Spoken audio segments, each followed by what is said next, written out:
Thanks for stopping by. I don't know about you, but I have a Louis Vuitton wallet here, and what starts to happen over a couple years of use is this curling effect. It really gets on my nerves because you're spending a lot of money on a wallet. You want it to look good.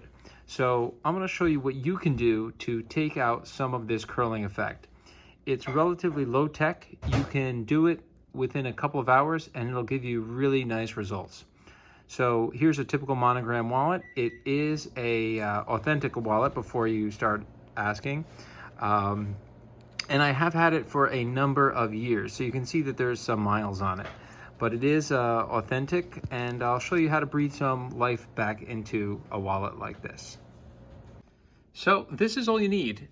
Weight. So what I'm using is a case of water bottles. So I'm putting my wallet down on the flat surface, and then what I'm going to do, I'm going to grab the water bottles that I have over here, the case of them, and just plop them right on top. And that's really about it. So let's grab them. I know there's no classy way to do that, but now the water bottles are kind of condensing the wallet that's under there, and it's really flat. It's a lot of pressure, and it's just going to kind of sit under there.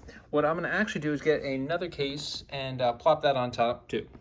So the wallet's under there. I'm going to drop another bottle of water case on here. So these are going to hang out here for some time. All right, let's stop back in a few minutes. All right, so here's what we're looking like a couple hours afterwards. So you can see it's so much nicer. It's definitely a heck of a lot flatter than it was. A lot of that curling effect is gone. It's out. So there you have it. That is the easiest way to take curls out of a Louis Vuitton wallet. Well, give it a shot, guys.